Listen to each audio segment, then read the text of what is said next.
ஓம் நமச்சிவாய். நோயற்ற வாழ்வு, குறைவற்ற செல்வம், நீடித்த ஆயுள், நிலையான பணம், பொருள், செல்வாக்கு, அந்தஸ்து, கௌரவம், மதிப்பு, மரியாதை, புகழ், பதவி, தொழில், செல்வச் செழிப்பான வாழ்க்கை, சீரும் சிறப்புடன் வாழ்வதற்கான அனைத்து தகுதிகளையும் எல்லாம் வல்ல ஈசன் எல்லோருக்கும் வழங்கி அருள் புரியணும். ஈசனை பிரார்த்தனை செய்து கொள்வோம். ஓம் நமச்சிவாய். நாம இன்னைக்கு இங்கே பதிவிடக்கூடிய சந்திராஷ்டம பதிவு அப்படிங்கிறது மேச ராசியில் உள்ள கேது பகவானின் நட்சத்திரமான அஸ்வினி நட்சத்திரம் 1, 2, 3, 4 பாதங்களுக்கான சந்திராஷ்டம காலம் அப்படிங்கிறது இங்க பதிவிடுறோம். அதன்படி 13/1/2026 மாலை 5:21 PM முதல் அன்றைய தினத்திற்கு நள்ளிரவு நேரமாக, அதாவது 13/1/2026க்கு நள்ளிரவு நேரமாகவும் 14/1/2026க்கு 12:07 AM வரக்கூடிய காலங்கள் அஸ்வினி நட்சத்திரம் 1ஆம் பாதம் சந்திராஷ்டம காலமாக இருக்குதுங்க.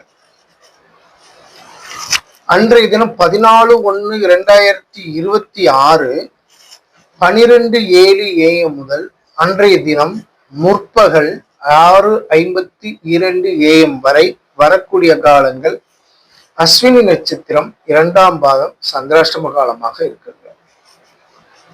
அன்றைய தினம் முற்பகல் 6:52 AM முதல் நண்பகல் 1:36 PM வரை வரக்கூடிய காலங்கள் அஸ்வினி நட்சத்திரம் 3ஆம் பாதம் சந்திராஷ்டம காலமாக இருக்கு.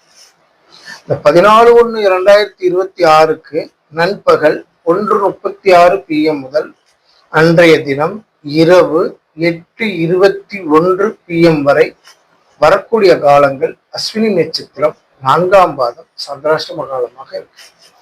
இந்த அஸ்வினி நட்சத்திரம், அதாவது மேச ராசியில் உள்ள கேது பகவானின் நட்சத்திரமான அஸ்வினி நட்சத்திரத்தில் 1, 2, 3, 4 பாதங்களில் ஏதேனும் ஒரு பாதத்தில் பிறந்தவர்களாக இருப்பின் உங்களுக்கான நட்சத்திர பாதம் எதுவென்பதை தெரிந்து அதற்கான சந்திராஷ்டம காலங்களை தவிர்த்து மற்ற நேரங்கள்ல உங்களோட தவிர்க்க முடியாத சூழ்நிலையில் சுப நிகழ்வுகளுக்கான முடிவுகள் எடுக்க வேண்டியிருக்குன்னா அந்த நேரத்தை தவிர்த்துட்டு எடுத்துக்கோங்க. அதன் மூலியமா உங்களுக்கு நற்பலன் நடக்கும் அப்படிங்கிறதும் இந்த பதிவு மூலமா தெரிவிச்சுக்கிறோம். ஓம் நமச்சிவாய. வாழ்க வளமுடன்.